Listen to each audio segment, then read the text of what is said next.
Hi everyone, so I'm so excited. I'm going to talk about some of the top things to do in Beijing, one of my favorite cities in China. So it is China's capital city, and there's so many things to do here besides the politics and the regular attractions that people go to. I'm gonna give you a bit of an insider's guide to Beijing, as my cousins and my grandparents on my mother's side have been residents of the city. So let's get started. What are the top things we're going to explore in Beijing? A city of over 5,000 years, home to many empires, the capital of many dynasties in China, and a symbol of linking the past and the present to the international world. So let's get started. Of course, when you come to Beijing, you have to check out the Great Wall. There are many different entrance ways to the Great Wall depending on how far you want to hike.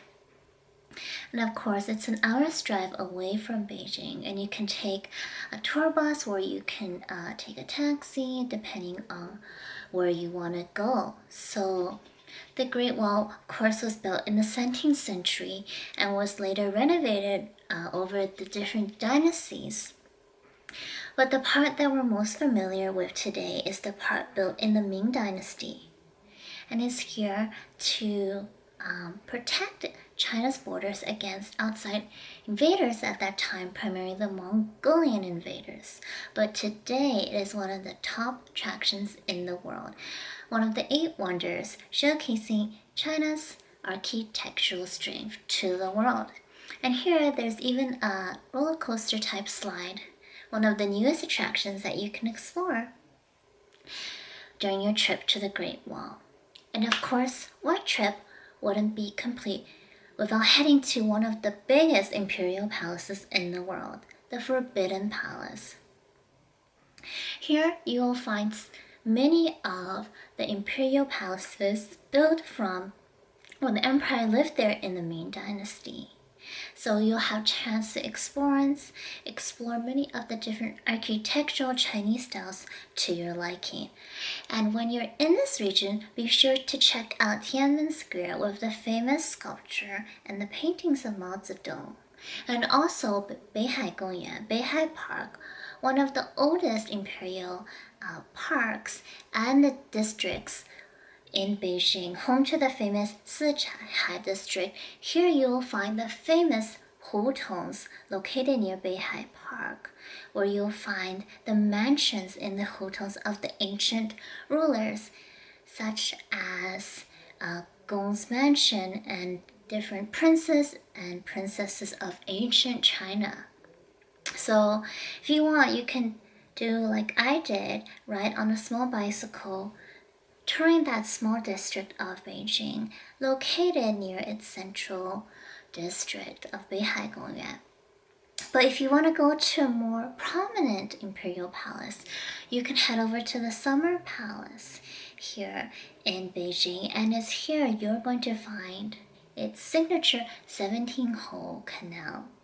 And you'll find a lot of boats in the summer as well. And be sure to take a small boat cruise if you have time and head over to the pagodas, to the pavilions, to different style streets, including the Shuzhou Street, and take in different classical gardens at the Summer Palace.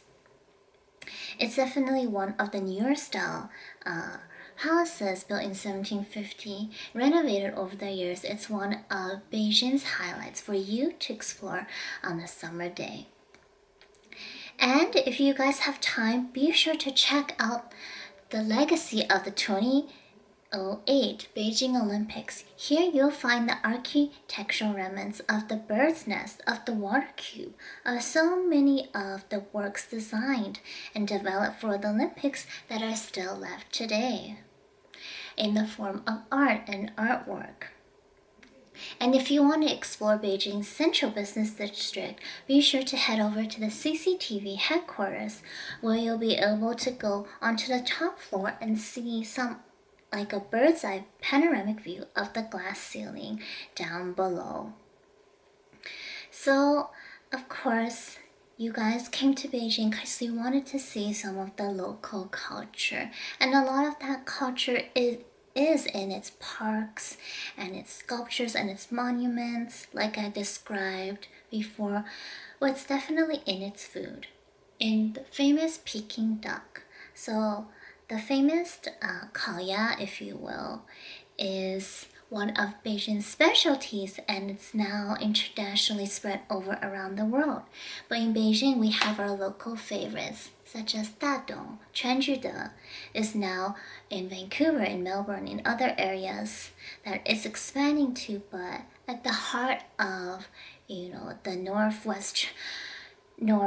China culture is definitely the Beijing duck. It's the steamed dumplings, it's the handmade things, it's the street food, and it's getting through those cold nights with homemade food.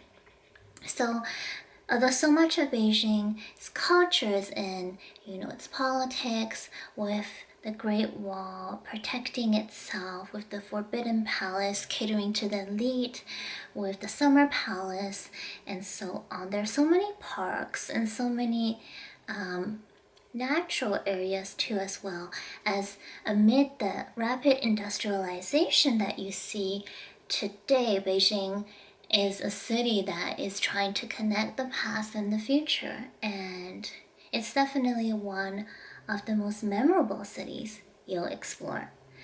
As always, thank you guys for listening, and I'll see you guys soon. Feel free to subscribe and read my blog for inspiration on your next travel adventure.